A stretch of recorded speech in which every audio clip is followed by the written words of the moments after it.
All right, Pre-Algebra, we are going to look today at markups and markdowns. And you'll find this is very similar to percent of increase and decrease that we talked about yesterday.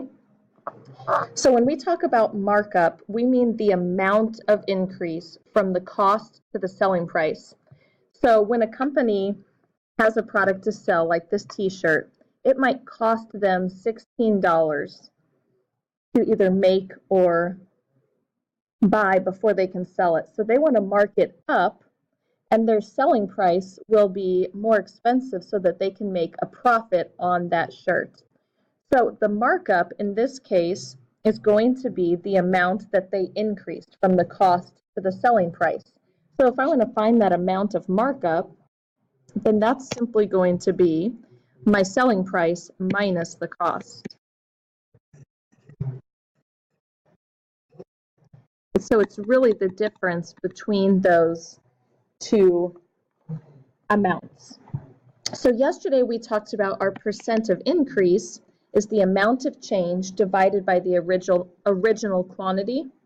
So when we talk about percent of markup, we are going to take the markup, that amount, and divide it by the cost. So very similar concepts, but slightly different words for it. So let's check out an example of what that looks like. So in this case, with these t-shirts, my markup is going to be my selling price, which is $28, minus my cost, which is $16. So my markup in this case is going to be the difference between these numbers. My handwriting is really bad today, I apologize. So when I do 28 minus 16, I'm going to get a difference of 12. So the markup on this shirt was $12.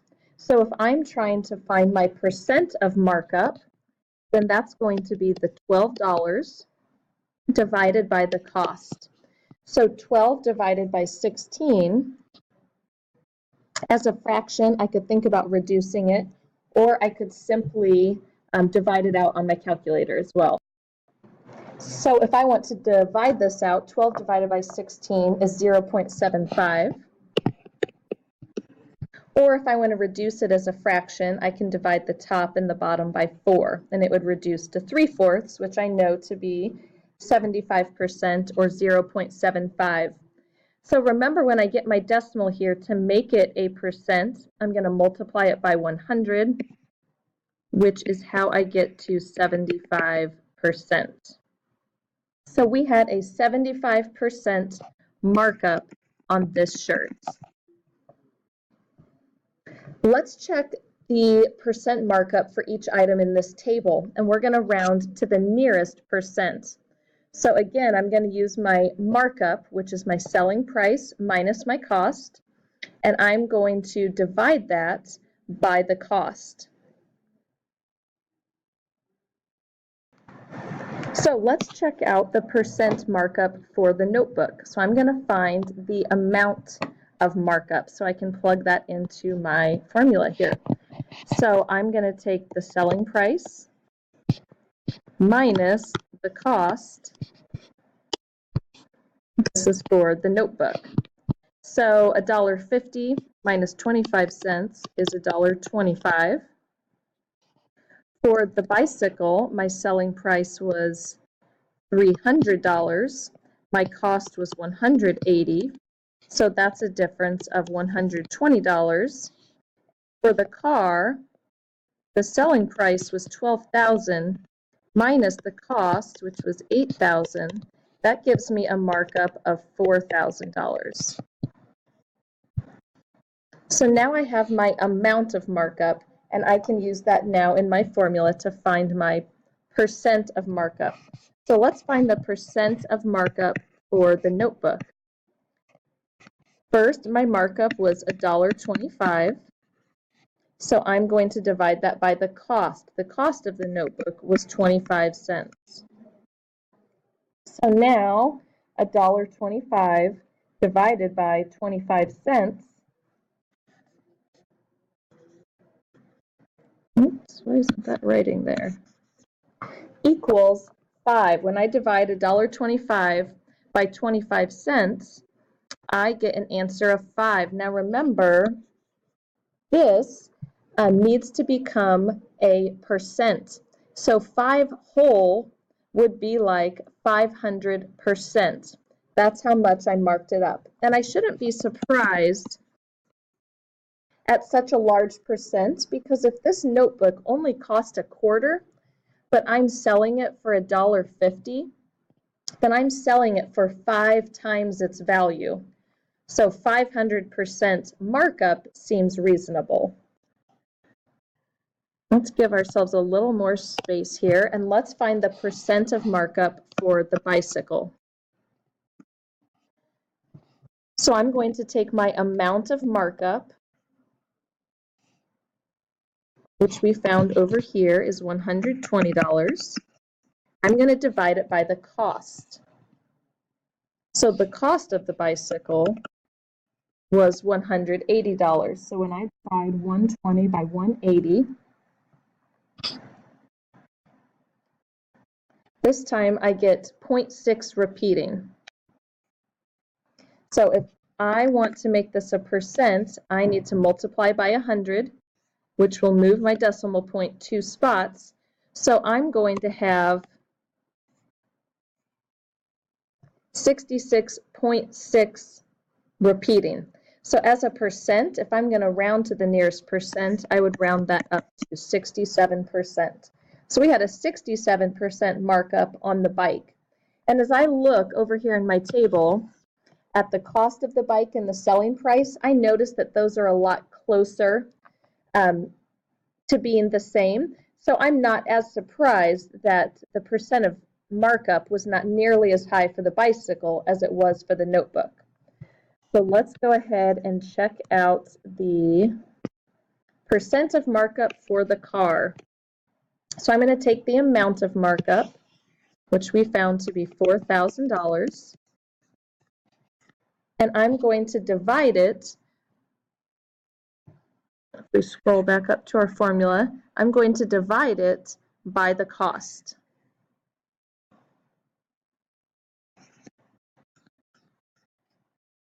Now, as I look at this, I know that 4,000 divided by 8,000 is the same as 4 divided by 8, which I know to be 1/2 or 0.5. So as a percent, if I multiply 0.5 times 100, that moves my decimal point 2 spots. I get a 50% markup. So as I scroll back up and look, if this is a 50% markup and it cost them $8,000 to buy the car or to acquire the car, then half of, or 50% of 8,000 would be 4,000. And if I add 4,000 to 8,000, I get back to 12,000. So that is my percent of markup, is 50%. Let's go ahead and give you a chance to try one on your own. So pause the video and take a second to look at this one and see if you can work out this airline word problem, figuring the increase in price. If you found a 77% markup, you are right. So first we look at the markup itself. So I subtract my selling price and my cost, and I find the markup is $240. So now to find percent of markup, I take the markup divided by the cost. So 240 divided by 310 is about 77%. Now let's look at one that's a little different. So if we're looking at concert hall tickets, we have a change in the price depending on the performer. So obviously some performers might pull in a higher dollar ticket than others. So we're trying to find what is the selling price for the concert ticket below. So the base cost of a ticket is $20 and the percent of markup is 90%. So for this, we have kind of a missing piece in our equation. So let's look at our formula. Formula says percent of markup equals the amount of markup divided by the cost, right? The same formula we've been using. But this time, what I know is the percent of markup, and I know the cost. So what I'm trying to find out is the amount of markup. So that will give me the price of the ticket. So what I need to do is kind of rearrange this equation so that it's a little easier for me to use. Because what I know right now is the percent markup is 90, and I know that the base cost was 20. But I don't know this markup. So what I'm going to do is rearrange this equation so it's easier. So if I want the x all by itself on this side of the equation, then I can multiply both sides of the equation. Remember, as long as I do the same thing to both sides, I can do whatever I want as long as I keep it balanced. So I'm going to multiply both sides by 20. The reason I'm going to do that is because on this right side over here, now I have x divided by 20 times 20. Well, divided by 20 and times 20, those are inverse operations, so those cancel each other out. So now all I have left over here is x, which stands for my markup. On the left-hand side, I'm doing 20 times 90%. So on my calculator, that might look like 20 times 0.9 or 0.90, which is 18. So now I know that the amount of markup is $18. So if I'm trying to find the selling price for the concert ticket, then I can take my base cost plus my markup, which is 18, and find the price of the ticket to be $38. So that's an example of how you can rearrange that equation to help you solve for the missing part. Let's look at one more. Do the same thing for markdowns. So when stores put something on sale, they are marking it down. So when I talk about the markdown, that's the amount of decrease from the selling price to the sale price. So my markdown in this case would be $7 because the selling price was 28 and then I marked it down to 21. So that's a difference of $7. So $7 is my amount of markdown. So if I want to find the percent decrease, or I'm sorry, let's do percent markdown, then I'm going to take that amount of markdown, which is 7, and I'm going to divide by the selling price, which is 28. So when I do 7 divided by 28, I get 0.25. If I want to make that a percent, I multiply it by 100, which moves my decimal point 2 spots. So I know that the decimal 25 hundredths becomes 25%. So this was a 25% markdown. Now let's compare that to the percent decrease, just for comparison's sake. So my percent decrease formula says the amount of change divided by the original quantity.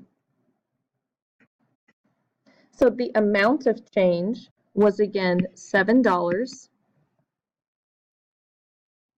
and my original quantity, originally this was $28.